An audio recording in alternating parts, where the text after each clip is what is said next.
These are the last known images of Dalene Carlson, 23 years old. She appeared in them smiling, calm, as if she was spending an ordinary evening. But a strange man approached her, placed his hand on her waist. Moments later, she left for the bathroom. It was clear that his presence bothered her. After 20 minutes, she went outside. She approached someone whose face doesn't show because of the camera lights. And here the mystery began. Her behavior changed. She seemed disturbed, unlike her usual self. What happened that night? And why was she bothered by the stranger?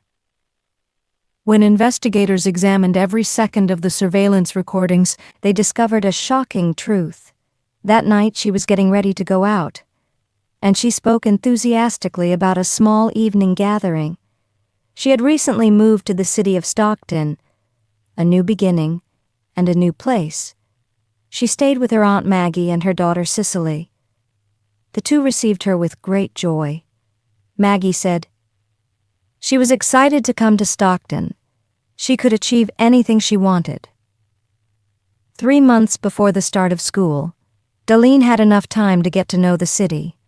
Cicely took her on tours around the famous places, and it turned into an enjoyable routine between them. That night, they agreed to go to Finnegan's pub with some friends, but at the last moment, Cicely got a fever and stayed home. Dalene decided to go alone and promised her aunt that she would return before 1 in the morning. But she didn't return. Not at 1, nor after. At first, Maggie tried to convince herself that Dalene might have stayed at her friend's place, but the phone remained silent. The call was forwarded to voicemail. The hours passed slowly and frighteningly. With the morning sunrise, there was no news, no message, no trace. Maggie started calling everyone Cicely knew, and no one knew anything. After a full day without sleep, she realized that something bad had actually happened. So she called the police. But the response was shocking. The report was premature. There's nothing to prove that she's in danger. They refused to open an official investigation. But the family didn't wait. They started searching for her themselves. Everyone felt that there was something strange behind her disappearance, and dark. No trace of Dalene remained. Dozens volunteered to search for her in the area, but they returned empty-handed. Every hour that passed increased the mystery. The police finally decided to open an official investigation into her disappearance. Detectives Brad Burrell and Larry Lane from Stockton Police took on the case. One of them said, "She was living the American dream, young, beautiful, intelligent, with her whole life ahead. This disappearance doesn't seem natural." The first step was clear. Talk to her cousin, Cicely. She provided them with a photo taken that night. Dalene was wearing a brown and white striped blouse and torn jeans. The next step, heading to Finnegan's pub, the last place she was seen. There, one of the bartenders recognized her immediately. He said he saw her outside the pub around midnight. He didn't notice anything strange at the time, but he provided important information. That night the pub was crowded, and this means there are many witnesses and perhaps cameras, and indeed, 2 surveillance cameras were found. The investigators collected the recordings and returned to the police station. They began reviewing the footage, one after another. One of them said, "I was hoping we'd know who Dalene spent the night with, and more importantly, who she left the place with." In the video, dozens of young men appear near the entrance. An ordinary Saturday night. Then a girl appeared in a striped blouse. She turned toward the camera, and it was her, Dalene Carlson. Now the focus is only on her. At 12:41, after midnight, she entered the pub again.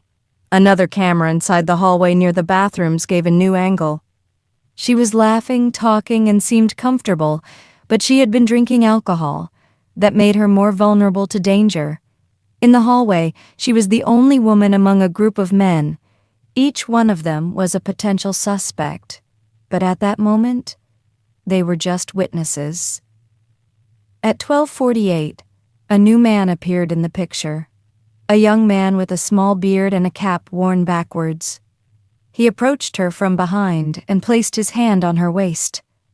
At the same moment, she moved away, entered the bathroom quickly. The man continued on his way as if nothing had happened. The investigators noticed clearly. His presence bothered her. Something about the situation worried her. Without hesitation, they decided to track down the man with the small beard and interrogate him. And after talking to Dalene's friends, it turned out that his name was Jason Gily, a close friend of Dalene in Sicily, and he hosted parties at his house constantly.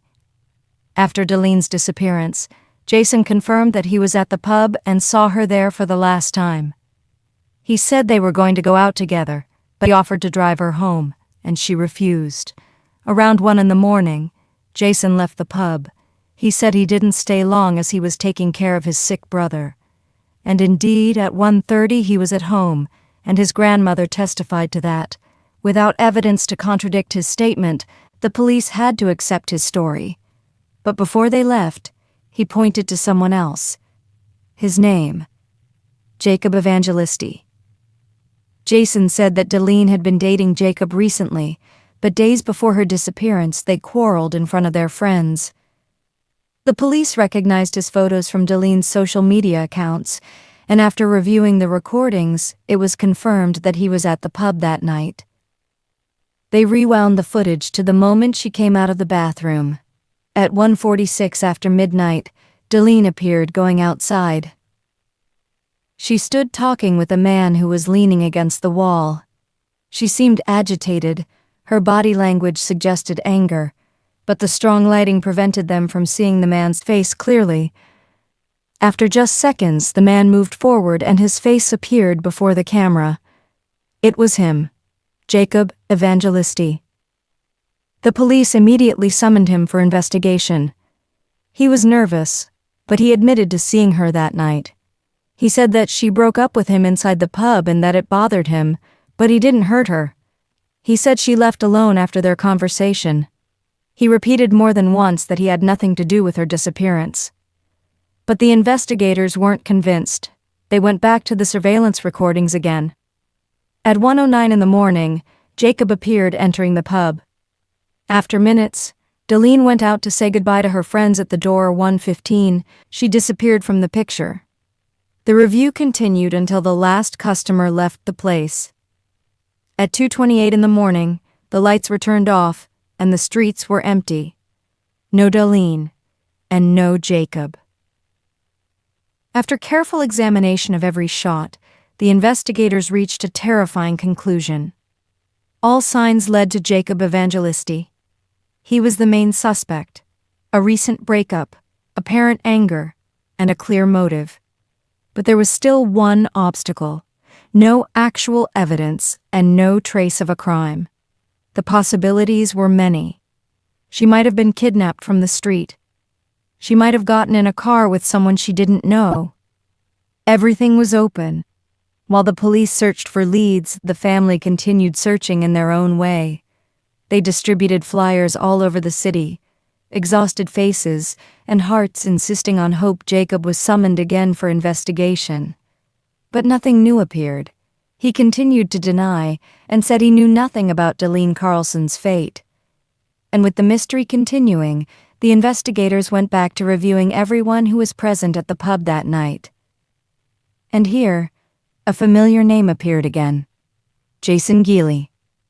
After reviewing the gas station recordings on the morning of the next day, he appeared on the screen, Jason alone. At first, he seemed normal, but upon closer inspection, his clothes were dirty and his hands were covered with dark stains. After he filled up with gas, he returned to the car, and before he drove off, he opened the passenger door, closed it forcefully, then drove away quickly. One of the investigators said afterwards, "I believe he moved her body to a field south of Stockton, and that he dragged her from the car violently, so much so that the door didn't close properly." And he added, "I'm convinced Jason Gily killed Dalene Carlson." But without a body, no crime. And without a crime, no arrest. Dalene had disappeared in August 2011.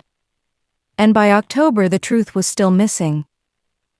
In October, 2 months after Dalene's disappearance, a farmer found a body in one of the fields about 20 miles south of Stockton. It didn't take long to identify her. It was Dalene Carlson. She had been shot several times in the chest and 1 bullet in the back of the head. Around the body, empty .22 caliber shell casings were found scattered in the dirt. Her aunt said, "I didn't want it to be her, but at the same time I wanted us to know the truth and to bring her back home." The police had a clear suspect, but now they needed evidence. After publishing the crime details, a young man called the police. He said that Jason Gily owned an unregistered .22 caliber pistol. The weapon was confiscated and the bullets were compared. The result? It was the same weapon that killed Dalene Carlson. Jason Gily was finally behind bars. But he refused to talk.